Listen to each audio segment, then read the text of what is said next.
আমি বাঙালি, কিন্তু সত্য কথা যেটা, বাঙালি হিন্দু বাঙালি মুসলমান তার দুইটা ভিন্ন ভিন্ন ধারা আছে, আবহমান কাল ধরে আছে। বরং এই দুইটার আপনার এক বানানোর দরকার নাই। এই যে যার একজন সকালে উঠে হারমোনিয়াম নিয়ে বসেন, রেওয়াজ করেন, ধর্মীয় উপাসনা মনে করে, আরেকজন ফজরের নামাজ পড়ে তেলাওয়াত করেন। আপনার তো দরকার নাই সবাই ফজরের পর তেলাওয়াত করবে। এই বৈচিত্র্য নিয়েই তো আমরা সুন্দর একটা রাষ্ট্রের মধ্যে ছিলাম। অন্তত গত 20 বছরে যেসব শিক্ষকরা গল্পে, লেখনির মাধ্যমে, ক্লাসরুমে, লেকচারে এই ফোবিয়াকে প্রাতিষ্ঠানিকীকরণ করছে, তাদেরকে একাডেমিকলি ডকুমেন্টেশনের মধ্যে দিয়ে এক্সপোজ করা দরকার।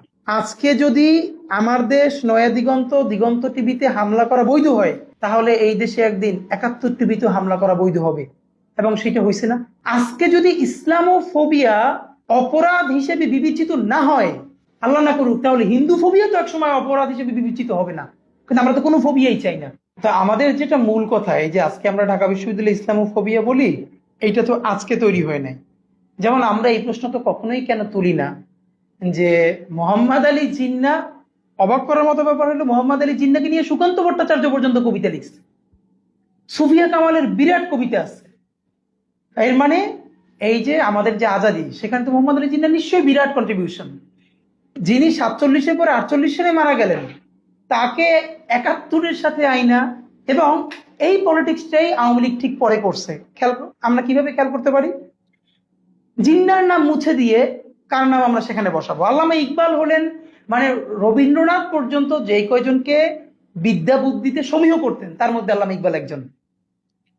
আল্লামা ইকবাল হলো এত বড় তাত্ত্বিক, তার নামে ঢাকা বিশ্ববিদ্যালয় হল হলো।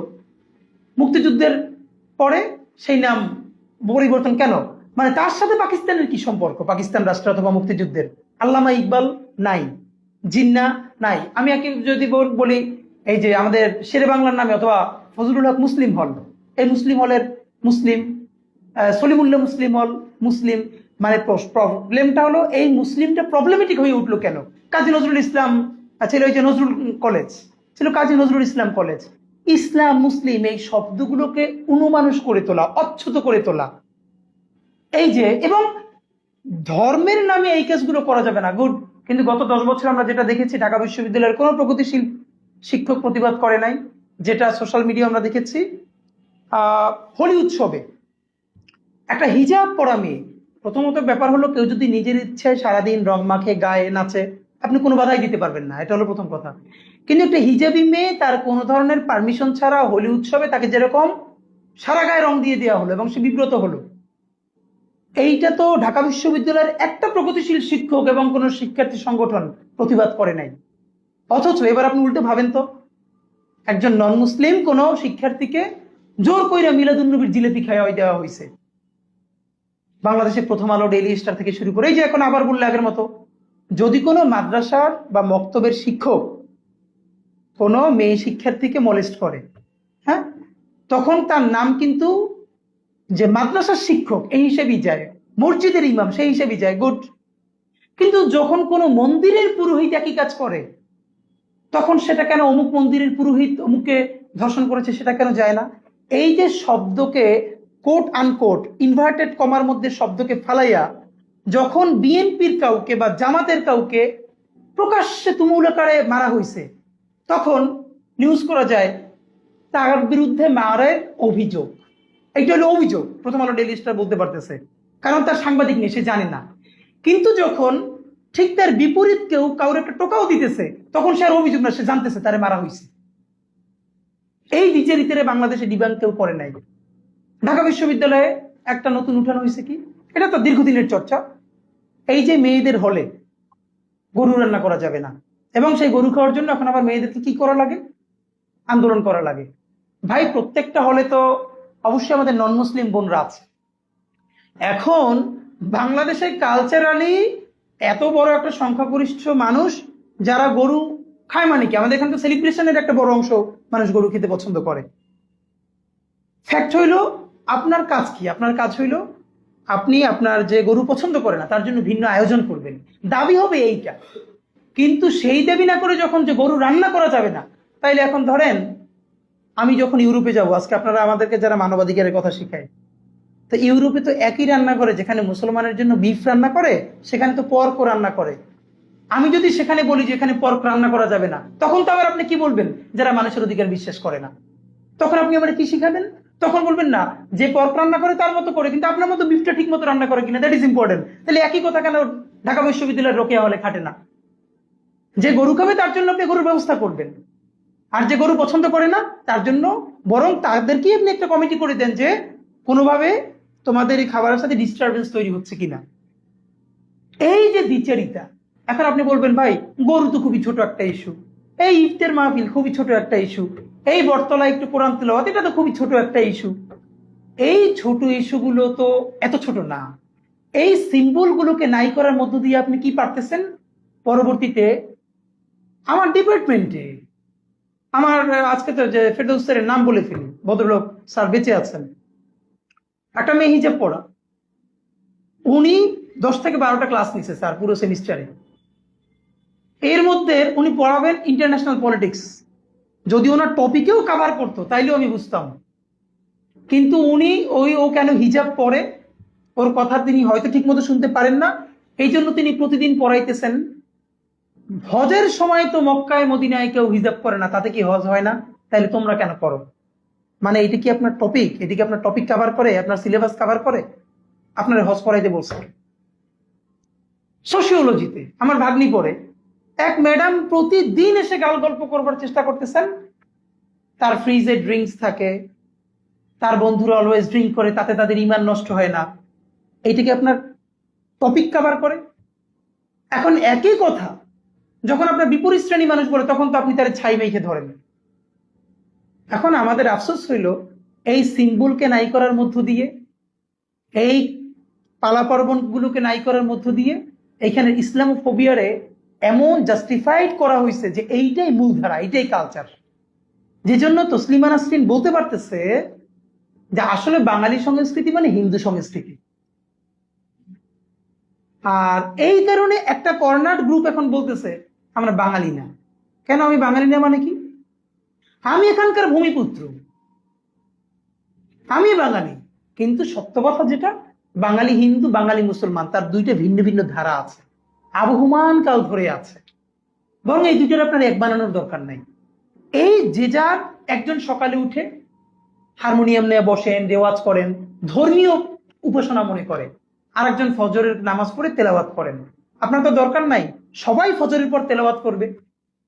এই বৈচিত্র্য নিয়েই তো আমরা সুন্দর একটা রাষ্ট্রের মধ্যে ছিলাম। আমি আজকে বলি আপনার, ধরেন আমি আমারে একটা ভালো রিসার্চ স্যাম্পল এই হিসেবে মনে করি। আমি তো প্রথমত ইন্টার পর্যন্ত মাদ্রাসায় পড়েছি। আমার আব্বা আমার কমিউনিটির অত্যন্ত রক্ষণশীল একজন আলেম ছিলেন। কিন্তু এর সাথে বলে রাখি, আমার আমার পুরো পরিবার পর্দা করে, এবং আমি আমার বাসা থেকে কালী মন্দির 1 মিনিটের দূরত্ব। দুইটা ঘটনা আজকে খুব মনে পড়ে। এটা মা বলেছে এবং পরবর্তীতে শুনেছি, যখন বাবরি মসজিদ হামলা হয়েছে ভারতে, তার রিয়াকশনে বাংলাদেশে কিছু মন্দিরে হামলার চেষ্টা হয়েছে, বিক্ষুব্ধ মানুষ। আমার আব্বা হলেন আমার উপজেলা মসজিদের ইমাম সমিতির সভাপতি। ইমামদেরকে নিয়ে কমিটি কইরা আব্বা রাতের পর রাত মন্দির পাহারা দিতেন। তিনি মনে করতেন যে জালেম না, তার বিরুদ্ধে জুলুম করাও আর একটা জালেম জুলুম। কারণ ভারতে যে বাবরি মসজিদ ভাঙছে সেই তো এখানে নাই, সুতরাং সেইটার প্রশ্নে এখানে মন্দির হামলা করাও আর একটা জুলুম, জুলুমের বিপরীতে জুলুম করা যাবে না। এবং আমার বাপের এইটা করার জন্য কোনোদিন সেকুলার হওয়া লাগে নাই, এইটা তার ইমানি দায়িত্ব মনে করে করছেন। আমার মা এরকম একজন পর্দানশীল মানুষ, কিন্তু আমি আজকে বলতে পারি আমার এলাকার অনেক হিন্দু মাসে পিসির গহনা আমার মায়ের কাছে গচ্ছিত থাকে। এই জন্য তো আমার মায়ের কোনোদিন পুজোর নাড়ু খাওয়া লাগে নাই। এই যে আমার মাকে এরকম করেই তারা সম্মান করে, আবার আমরা তাদেরকে তাদের মতো করে সম্মান করি। এবং দেখেন বাংলাদেশে কি পরিমাণ এইগুলো নতুন সাম্প্রদায়িক সম্প্রীতি ছড়ানোর জন্য করা হয়, যা জীবনে লাগে নাই। আমার বাসার 5 মিনিটের দূরত্বে মিনিমাম 5টা মন্দির। আজীবন দেখে বড় হয়েছি, যখনই মাগরিবের আজান পড়তো বা কোনো আজান পড়তো, ওই সময়টা অনার কইরা মন্দিরগুলো কিছুক্ষণ ঢাক বাজানো বন্ধ রাখতো। আবার আমার আব্বা পুরো পুজোর 3 দিন 5 দিন সারাক্ষণ খোঁজ রাখতেন যেখানে কোনো ধরনের অঘটন ঘটানোর প্রচেষ্টা করতেছেন কিনা। কারণ মুসলিম মেজরিটির ইমানি দায়িত্ব হইল তার মাইনরিটিকে রক্ষা করা। সেই জন্য তো আমার বাপের গিয়া নকুল দানা খাওয়া লাগে নাই। এইগুলোই ঢাকা বিশ্ববিদ্যালয়ে করানো হয়েছে। কেমনে করানো হয়েছে? যে আপনি হোলি উৎসব ঢাকা বিশ্ববিদ্যালয়ে খুব সুন্দর করে সেলিব্রেটেড হবে, হওয়ার মধ্যে কোনো সমস্যা নাই, কিন্তু হিজাব পরা মেয়েটারে ধৈর্য আপনি রং মাখাই দিতেছেন, এর প্রতিবাদও কেউ করতে পারতেছে না। ঠিক উল্টা যদি আজকে কেউ মিলাদুন্নবীর জিলেপি ধৈর্য কেউ খাওয়াই দেয়, তখন দেশের অবস্থাটা কি হবে? এইটার বিরুদ্ধে আমাদেরকে কথা বলতে হবে। এখন এভাবে বললে হবে না। আমি বরং যেটা উচিত, অন্তত গত 20 বছরে যেসব শিক্ষকরা গল্পে, লেখনির মাধ্যমে, ক্লাসরুমে, লেকচারে এই ফোবিয়াকে প্রাতিষ্ঠানিকীকরণ করছে, তাদেরকে একাডেমিকলি ডকুমেন্টেশনের মধ্যে দিয়ে এক্সপোজ করা দরকার। পুরো কোর্সের মধ্যে মেডিয়েভেল পিরিয়ডের যেখানে ভালো কথা আছে সে পড়াবে না। এবং আরেকটা বলি, বাংলাদেশের পাবলিক বিশ্ববিদ্যালয়ের শিক্ষকদের ক্ষমতার হ্রাস কমানো উচিত। ওয়েস্টের পাবলিক ইউনিভার্সিটির ধারণা আর বাংলাদেশের পাবলিক ইউনিভার্সিটির ধারণা এক না। এখানে বিশ্ববিদ্যালয় নেই। বাংলাদেশের পাবলিক ইউনিভার্সিটির টিচাররা ক্ষমতার নামে যে কি পরিমাণ অত্যাচার, দুর্নীতি করতে পারে, এটা নজির মনে হয় দুনিয়ায় কোথাও নাই। সে যে কোনো স্টুডেন্টের লাইফ ফেল করে দিতে পারে। আমাকে বিশ্ববিদ্যালয়ের দ্বিতীয় দিন, তখন 280 জন, আমাদের ডিপার্টমেন্টের সেকশন ভাগ হয় নাই। ওই শিক্ষক, আমার একটা কথা তার পছন্দ হয় নাই, সবার সামনে আমাকে তুলে নিয়ে পিছনে বসাই দিল। এটা আমি অনেক জায়গায় বলছি, এবং বলতেছে এটা কোনো মাদ্রাসা না, এটা কোনো মক্তব না। এবং সে সবার সামনে আমাকে বলতেছে I will hell your life. এবং ক্লাসের পরে আমার কিছু বন্ধুরা এসে আমার বলতেছে পরের ক্লাস থেকে তুমি তোমার ড্রেস পাল্টাও, আমি যাতে পাঞ্জাবি টুপি না পরি, আমি যেন টি শার্ট পরি। তা আমি বললাম, তখন আমার মাথায় করছে যে আমি পাঞ্জাবি টুপি পরারে সোয়াব মনে করি না, কিন্তু এটা আমার কালচারাল আইডেন্টিটি মনে করি। যে বাংলাদেশের মতো রাষ্ট্রে, যেখানে এই কোটি কোটি পাঞ্জাবি টুপি পরা মানুষের ভ্যাটের টাকায়, ট্যাক্সের পয়সায় রাষ্ট্র চলে, সেইটা আমি পড়তে পারবো না কেন? প্রবলেমটা কি? আমার তো অধিকারের প্রশ্ন, আমার তো সোয়াবের প্রশ্ন না। সেটা তো এরকম 100 ঘটনা তো আমি নিজে সাক্ষী। আমার ডিপার্টমেন্টের চেয়ারম্যান ম্যাডাম হেফাজতে পূর্ব আমাকে হেফাজত বলে ডাকতেছে ক্লাসে, কারণ আমি মাথায় টুপি পরি। এই হেফাজত তুই দাঁড়া, কারণ আমার মুখে দাঁড়িয়ে আছে। এরপর আমি সবসময় নিজেকে হেফাজত বলে পরিচয় দিচ্ছি। তো এরকম তো আছে শত শত ঘটনা। এখন ব্যাপার হলো, এগুলোকে অপরাধ হিসেবে কোনোদিন মনে করা হয় নাই, এগুলোকে মনে করা হয়েছে মডার্নিটি। মানে আমি 5 মিনিট কথা বলবো, কোনো না কোনো ভাবে এই যারা ধর্ম প্রাণ মানুষ তাদেরকে দুইটা খোঁচা দিব না, তাহলে আমি কিসের প্রগতিশীল?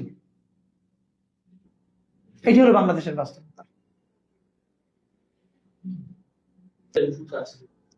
মানে সংঘবদ্ধ এজেন্ডার তো অফকোর্স এটা তো এমনিতে হয় নাই। কিভাবে? আপনি একটা বিশ্ববিদ্যালয়ে যখন ফ্যাকাল্টি সার্চ করবেন, ফ্যাকাল্টি নিয়োগ দিবেন, সেইখানে কারা দায়িত্বে থাকবে, স্বাভাবিকভাবেই তাদের মনস্তত্ত্ব কেমন হবে, এইভাবেই তো সবাই নিজেকে গড়তে চাইবে। নাম্বার 1। ফাঁকে আমি বলে রাখি, এই যে বাংলাদেশের বিশ্ববিদ্যালয়গুলো শিক্ষক নিয়োগ হয়, এটা কোনো প্রক্রিয়া? লিখিত পরীক্ষা নাই, থাকলেও তো সেখানে প্রশ্ন ফাঁস করে দিবে। সব থেকে ভয়াবহ ব্যাপার হলো কোনো ডেমো নাই। আপনি জানেন যে ঢাকায় ভালো যে কোচিং গুলো আছে বিশ্ববিদ্যালয় ভর্তি কোচিং এর জন্য, তারা পর্যন্ত অনেক ডেমো ক্লাস নিয়ে তারপরে ফিডব্যাক নিয়ে টিচার নিয়োগ দেয়। আর বিশ্ববিদ্যালয়ের মতো জায়গায়, হয়তো সবাই ঢাকা বিশ্ববিদ্যালয় বলতে তো দিতে নাই, প্রত্যেকটা ডিপার্টমেন্টে সর্বোচ্চ 10% টিচার থাকতে পারে, ওই 50 মিনিট ধৈর্য নিয়ে তার কথা শোনা যায়, বাকি 90% তো অখাদ্য। এর মানে কি? আপনি কাদেরকে নিয়োগ দিবেন, কোন সিস্টেমের মধ্যে দিয়ে নিয়োগ দিবেন, এটা তো আপনার অলিখিত সংবিধান। এই জন্য আমরা যেটা চাই, কারো ফেভার দরকার নাই, এটা একটা প্রক্রিয়া হোক। শুধু রেজাল্ট হইতে পারে না, তার রেজাল্ট হবে, তার পাবলিকেশন লাগবে, এবং তার রিটেন পরীক্ষা হবে, সেই পেপার সংরক্ষিত রাখতে হবে, এবং ডেমো থাকতে হবে, যেইখানে ডেমোতে যারা সামনের শিক্ষক ছাত্ররা থাকবেন তারা একটা মার্কিং করবে। যেমন আজকে যদি বলি, ওয়েস্টের সব ইউনিভার্সিটিতে, ইভেন বাংলাদেশের বড় প্রাইভেট ইউনিভার্সিটিতে, ক্লাসের পরপরই ফ্যাকাল্টিদেরকে একটা স্কোর করার অপশন আছে স্টুডেন্টদের হাতে, কে কতটুকু ভালো পড়ায়, কার প্রেজেন্টেশন কত ভালো, সেটা দেখে প্রত্যেক ফ্যাকাল্টি নিজের ইমপ্রুভ করবার চেষ্টা করে। ওই স্টুডেন্টদের ফিডব্যাকের উপরে কি হয় যে সে সামনে ইনক্রিমেন্ট কেমন হবে, প্রমোশন কেমন হবে। আর ঢাকা বিশ্ববিদ্যালয়ে চাকরি নিছে, এরপরে কেয়ামতের আগে এই চাকরি আর যাবে না। সে ছাত্রীর সাথে অশালীন ব্যবহার করুক, ধর্ষণ করুক, যা ইচ্ছে তাই করুক, না, কোনো কথা হবে না। কোথায় ফিডব্যাক? কিচ্ছু লাগবে না, আপনি শুধু স্টুডেন্টদের ফিডব্যাক নেওয়া শুরু করেন। মিনিমাম কতটা, একটা সেমিস্টারে কতগুলো ক্লাস নেওয়া লাগে, 3 ভাগের 2 ভাগ টিচার কোনোদিন অত পরিমাণ ক্লাস নেয় না। এরপরে ক্লাসের যে কি কোয়ালিটি সেটা তো পরের কথা, কিন্তু সে ক্লাস নিক আর না নিক, সে আধা ঘন্টা ক্লাস নিলেও তার মধ্যে 10 মিনিট ইসলামোফোবিক আলোচনা করবে। কেন মেয়েদের মাথায় হিজাব থাকা লাগবে? এটা কোনো দরকার নাই, মক্কা মদিনায় তো নাই, তাইলে তারা যদি পারে তোমরা কেন পারো না? কেন তোমরা এইটা পারতে?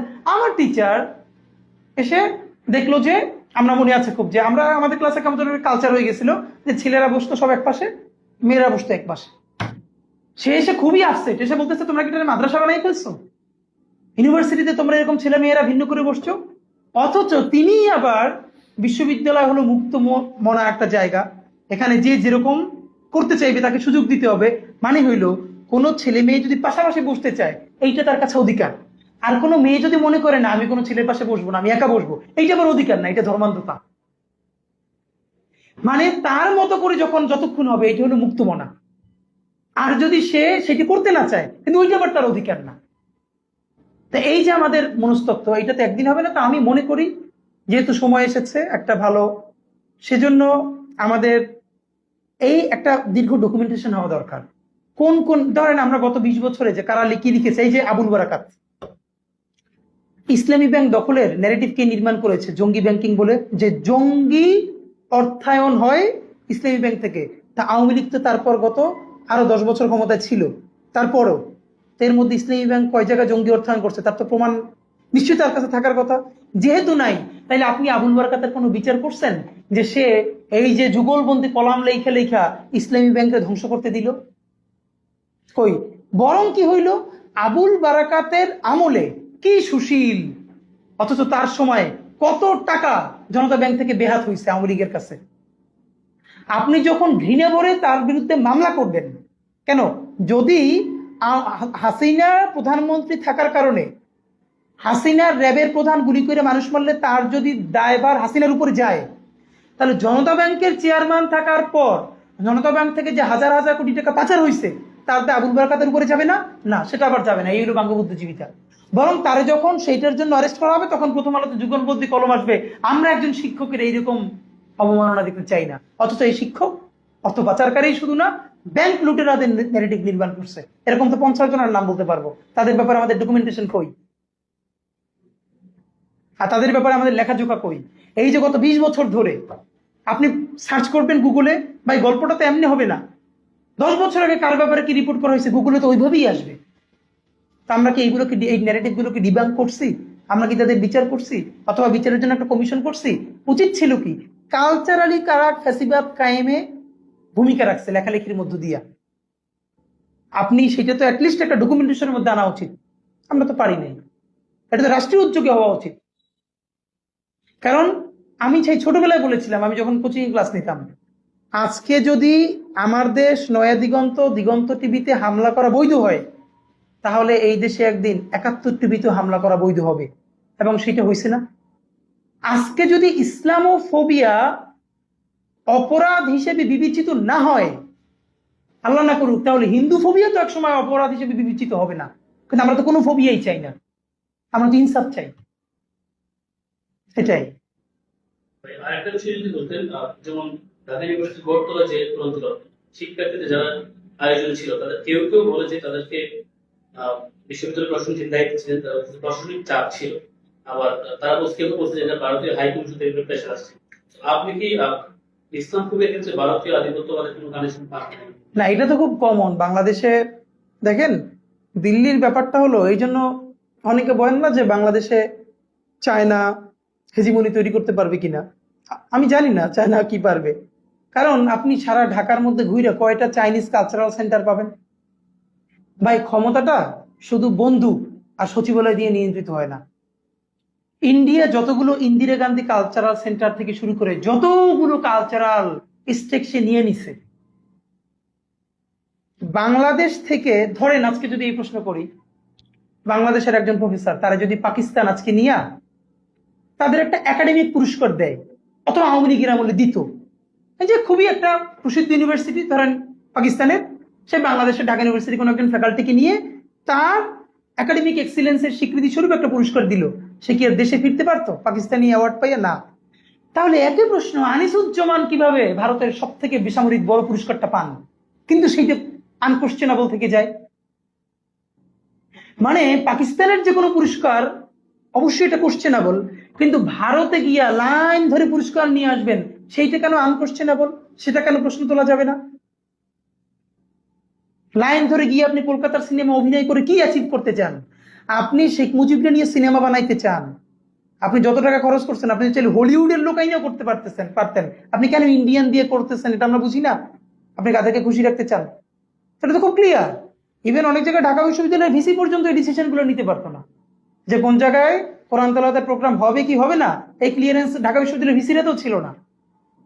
ইন্ডিয়ান এম্বাসি যে ব্যাপারে রাগ করবে, এ ব্যাপারে কোনো ক্লিয়ারেন্স দেওয়া যাবে না, কথা সোজা। তো অঘোষিত।